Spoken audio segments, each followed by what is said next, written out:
Salut les amis, c'est Obi, petite vidéo pour vous, spécial bonus pour le serveur Boken. Aujourd'hui je vais vous présenter des ressources, alors ça va être 3 sites mais un principal que j'utilise pour étudier les kanji et que je trouve trop pratique. Je l'ai découvert il n'y a pas ultra longtemps. Avant ça j'ai besoin de vous faire une petite intro rapide sur les kanji, alors c'est pas la vidéo sur les kanji, prenez patience, je ferai un truc complet, là c'est vraiment juste une petite introduction pour utiliser l'outil. Il faut savoir que les kanji c'est composé d'éléments ou de pièces. Il y a 214 éléments officiels qu'on appelle en français, radicaux. Faut faire attention parce que en anglais, radicals, parfois ça se réfère à autre chose. Je vous en reparle après. Et vous pouvez voir ça comme des lettres si vous voulez. Donc en fait, c'est comme s'il y avait 214 lettres, ces 214 éléments. Et en fait, en piochant dans ces 214 éléments, on peut écrire les kanji. Je vous ai mis un exemple ici. En fait, ce kanji, on peut le décomposer en différents éléments. Donc ça, c'est le kanji de Okole pour se mettre en colère. Et les différents éléments, on a ici le radical numéro 38, qui est également celui de la femme. On a ici le radical numéro 29, qui est le radical soit de la main droite, soit pour dire encore.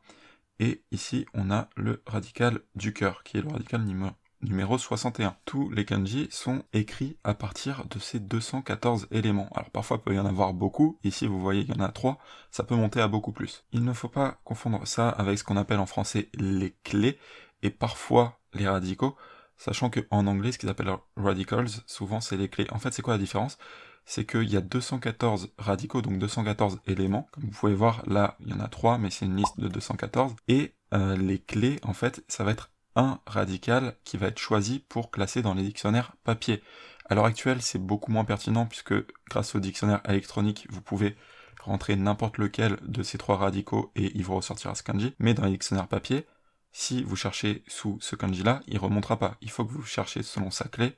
Sa clé, c'est celui-là. Donc c'est un des radicals qui est choisi comme clé. Ça, c'est un petit truc de vocabulaire qui peut vous poser souci si vous utilisez les outils, c'est pour ça que je voulais le préciser. Par exemple, donc ici, ça vient du site Jisho, qui est un site que je vais vous présenter tout à l'heure, que je vous recommande. On peut voir que ce qu'ils appellent radical en anglais, c'est celui du cœur, donc c'est celui du bas, et que les différentes parties, là, ils vous présentent bien toutes les différentes parts.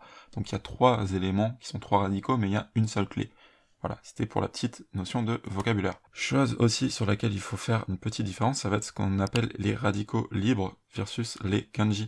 En fait, les radicaux, ça peut être soit ce qu'on appelle des radicaux libres, comme ici, donc ça c'est le kanji de mélanger, ou du mélange plutôt, et on peut voir qu'il est composé de 2 radicaux différents.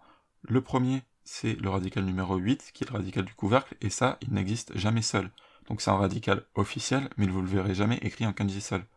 Ici, en bas, on a le kanji, ou plutôt le radical, numéro 88, qui est également le kanji du père. Et lui, vous pourrez le voir seul, voilà, ça se lit chichi, c'est très correct. Donc les radicaux, ça peut vraiment être ces deux choses, ça peut soit être des radicaux libres, soit des kanji qui font officiellement partie de la liste des radicaux. Je vous laisse une vidéo qui rentre un petit peu plus en détail là-dessus, qui vaut le coup, elle est pas très longue, elle dure moins de 15 minutes, et elle vaut le coup si c'est des notions un petit peu floues pour vous à ce moment-là. Autre chose qu'il est important de savoir, ou qu'il est intéressant de savoir, c'est que effectivement vous pouvez décomposer tous les kanji en radicaux, mais vous pouvez également en fait les décomposer selon les différents kanji qui composent, parce que ça c'est les radicaux ultimes, mais techniquement si vous prenez ces 2 radicaux seuls pour former un kanji, ça marche, et ça vous donne le kanji de Yatsu, qui veut dire le mec, le gars, etc. Donc voilà, si vous décomposez au maximum, ça vous donne tous les radicaux, mais vous pouvez décomposer un petit peu moins, et avoir les kanji. Ça, c'est pratique, pourquoi ? Parce que, donc ça, c'est pas considéré comme un radical, hein, c'est considéré comme un kanji si vous le lisez seul, mais pas comme un radical. Alors que kokoro, c'est considéré comme un kanji si vous le lisez seul, mais aussi comme un radical à l'intérieur des kanji. J'espère que c'est clair, faites-le moi savoir si c'est pas le cas. Et ça m'envoie sur le site que je vous recommande, qui s'appelle Kanji Demage, et qui, en fait, quand vous cherchez les kanji, vous décompose vraiment les éléments, et ça c'est pratique parce que vous voulez pas forcément connaître tous les radicaux, dans le sens où si vous connaissez déjà le kanji pour Yatsu, c'est beaucoup plus simple de vous dire « Ah oui, c'est Yatsu plus Kokoro » que de vous dire « C'est la femme plus Yatsu plus Kokoro ». Alors, là encore, il n'y en a que 3, mais imaginez s'il y a 5, 6, 7 éléments, autant les assembler en kanji, ça sera beaucoup plus facile à lire. Et voilà, quand je rencontre un kanji qui me pose souci, ou je suis curieux à son propos et j'ai envie d'aller plus loin avec, je rentre dans Kanji Demage. Ils y sont pas tous, mais il y en a quand même beaucoup, la plupart y sont. Et quand ça vous le ressort, vous pouvez voir les différents éléments. Donc là, on nous dit que c'est l'élément de servant plus le radical du cœur en bas, sachant que si jamais vous ne connaissez pas ce kanji, vous pouvez très bien cliquer dessus pour le décomposer. Et voilà, à chaque fois vous aurez les liens, et là pareil, si vous connaissez pas le kanji de femme, techniquement vous pourriez cliquer dessus, et ça vous envoie sur femme, et quand vous voyez ce drapeau, ça veut dire que c'est un radical, que vous pouvez pas le décomposer plus que ça.